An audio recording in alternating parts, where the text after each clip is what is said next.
Hey everybody, welcome back to another episode of Real Time Training. I'm your host Paul Turner, and welcome back to my youth room here where tonight for our youth group, we're going to be doing something called prayer stations.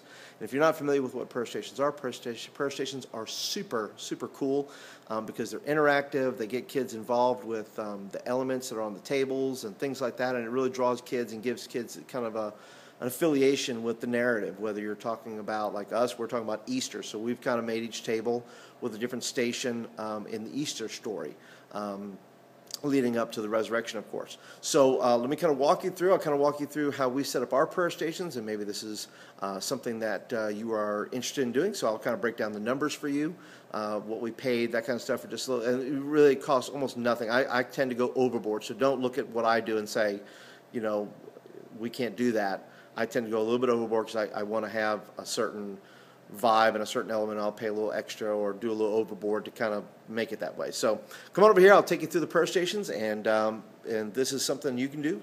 I think you can. Come on over here. So station number one for us is in the Garden of Gethsemane.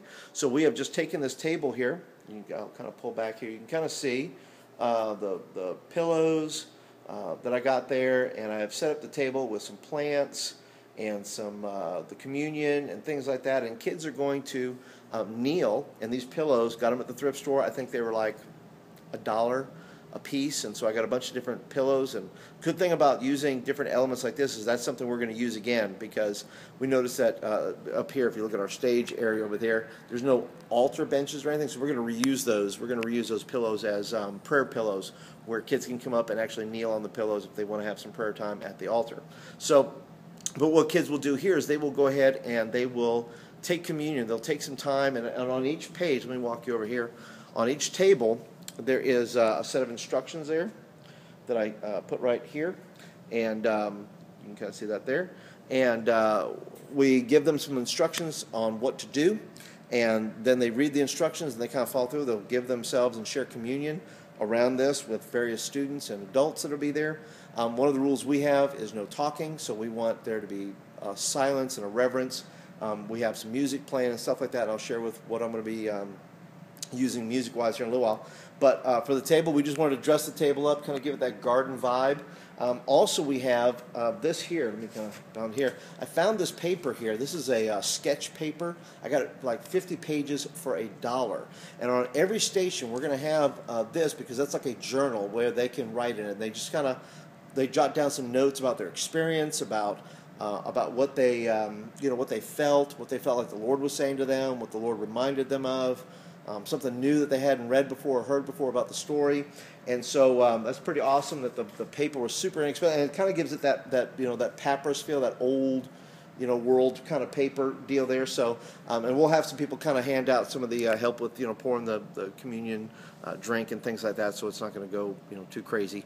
Come on over here, we'll show you the second one, the second table we have here. This one here is where Judas is selling out Jesus basically for 30 pieces of silver. And I don't have the quarters on here yet, but if you look at the table, on the table here, I just have this little bowl, this little dish here, and what will be on the table here, there's the instructions over here, and here's the journal part right here.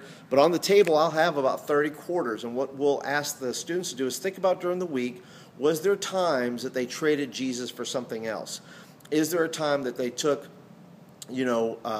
whether they played video games, they did whatever, and they went to bed without even having a conversation with the Lord, or they didn't read their Bibles, or they didn't pray, or they didn't really give Jesus the credit or adoration that he deserved. And so what they'll do is they'll take quarters, and you'll hear it throughout the room. That's one element I enjoy about something like that, whether it's that or putting nails in a cross, that the room is filled with sound, and you hear the sound of kerplunking silver, and it kind of gives you that feeling, of maybe the Pharisees, dropping these coins into Judas's hand, and you hear that jingle and that ringle that reminds us that, that we can't sell the Lord out. We can't, that our actions and our things that we do, we trade Jesus in for other things, and regardless of, Judas's motives, it still didn't work out real well for him. And, when we do that in our part with Jesus, it doesn't work out well for us either. Have you noticed that?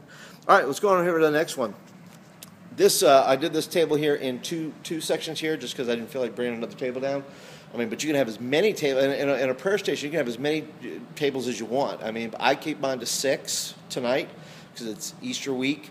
But if you have something larger you want to do, you can have it more or less, depending on how many kids. And the cool thing about prayer stations is you don't have to have a gajillion kids to do it. You can do this with a small youth group, a large youth group, a medium-sized group. It's just always good stuff to have, and you can keep these elements on hand. Over here, we have an element here where we talk about the suffering of Christ, and you notice here I have the extreme candy here, and extreme sour. And what they'll do there is they'll put one of those in their mouths, and they'll read the scriptures that I have printed there, and they'll read the scriptures about Jesus' suffering. And while they're doing that, reading that, they have that sour taste in their mouth, which reminds them of the sour suffering that that Jesus took for them and for their sin. And of course, there's a journal there as well. In the next section here, we have where it talks about Jesus dying and Jesus giving up his spirit and surrendering himself to death to be able to go through and obviously die for our sins, but also to show us the resurrection later on. But each person here has to find a place of surrender. So what I've done here is, and by the way, I want to say that our students, a lot of our students came up with these ideas. I sat down and talked with them because we're a student-led ministry. We sat and talked with them about the elements that they would put in this, and these are a lot of the elements that they came up with, so I want to make sure I give our students proper credit. But in this station, they will go ahead and they will write on a sheet of just a cloth.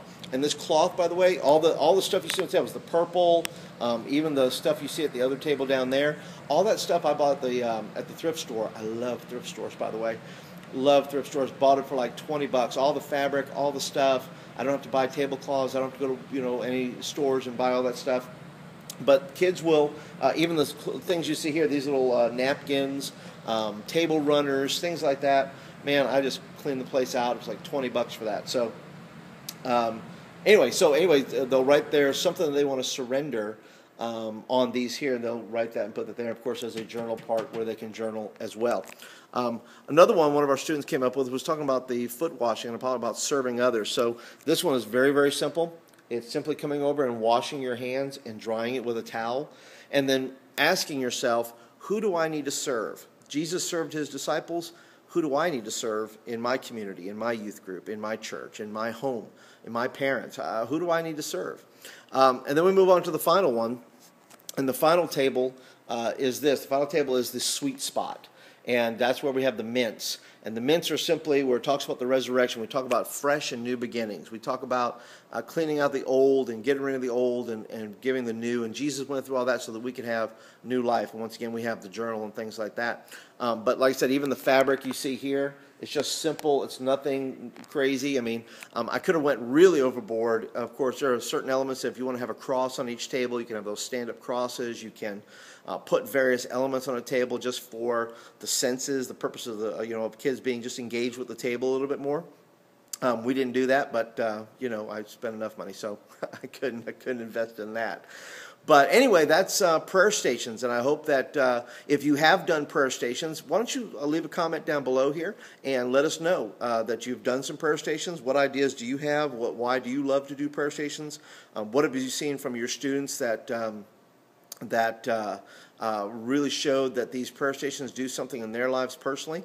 If you're not a subscriber here, by the way, please go ahead and hit the subscribe button. And we're always going to have more videos coming up. In fact, I'm more committed than ever to creating great content for you guys, because you guys come by, you watch, you spend your time, and get ready, because I'm going to commit to something, and I'm not going to announce it yet, but it's going to be one day a week.